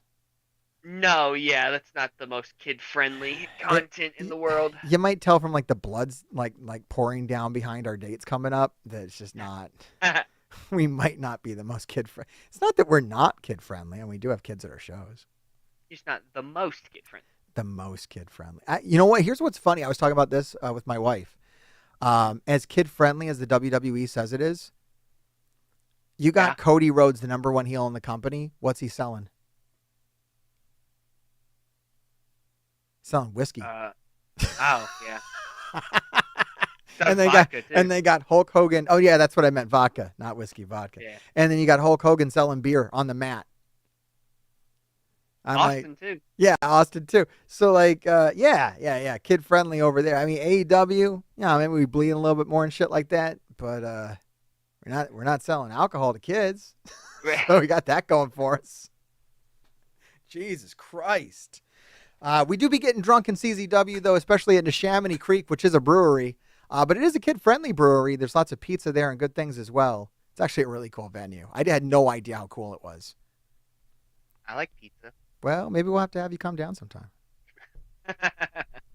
Telling you. For sure. You know what? I wonder what the place would do if the devil of Sin City walked through that fucking curtain. I don't know. Probably nothing. They probably don't know who I am. I think maybe you have to have maybe you need Mr. Hartgrave to come out first. Yeah. I need a friend. I think so. You know what? Here's the thing. At the last pay-per-view, the pay-per-view opens with my video package.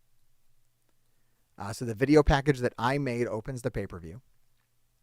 That's sick. And in the main event, I am talked about on commentary at length. Hell yeah. So Mr. Hartgrave is a character on the show. Maybe people will care about that at some point. We'll see. Maybe that'd help. I would bring out the devil of Sin City. I'd let everybody know. Watch your ass, everybody. We got the devil of Sin City comes out here. He's coming out with a kendo stick, and he's going fuck up. I don't know, like Jimmy Controversy. I might have you beat the shit out of Jimmy Controversy. That'll work. I don't know. Jimmy Controversy, I don't know if we have heat. Me and the world champion have some heat. And you're a world champion level. I might need you to fuck up Aaron Ash for me if things keep going the way they're going with me and him. Like he's been threatening me. He's literally threatened me. You guys will see the video. It's coming out. But he's been threatening me on social media. Twice. He's threatened me today on social media. Have you seen Aaron Ash? No. You might want to have a look. I've seen them in the stuff you've shown. You might want to have a look at Aaron Ash because that's who I need you to help me out with. Are you okay with that? He's a fucking gigantic man. I can handle it. He's beaten everybody. No one's beating him. He's beat Kenta. Kendo stick is for. He beat Kenta and Mickey Knuckles. It's kind of okay. scary. Never mind. I ain't coming. Yeah, he's a hard dude. But I need your help. Look, we'll talk more. Yeah. Maybe there's money involved. I don't know. I pay Kellin Craven good money.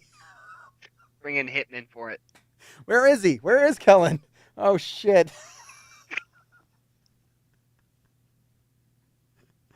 Help. He's already powerbombed one of us. He's powerbombed one of the office before. I'm fucked. He's already dead. I'm fucked. All right, Kellin. Well, if I'm still alive by next week, if Aaron Ash, the heavyweight headhunter, doesn't find me, why am I instigating the heavyweight headhunter? Am I an idiot? Doesn't sound smart. I am not smart. I am not a smart man. I keep mouthing off to him. I don't know what's wrong with me. It's my journalistic integrity, I guess. Because I called him on his actions, He won the belt by power bombing one of our officials. The official was there to restart the match, and instead of restarting the match, Aaron Ash power bombed him and just took the belt, and that was it. And no one ever called him on it, and so I brought it up, and he didn't like that. Because criminals don't like to get caught. There I am again. I need to stop saying these things. Yeah, you need to quit talking. I need to shut up now. All right, everybody, thank you so much for being here live, watching the replay. Keep digging.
Bye.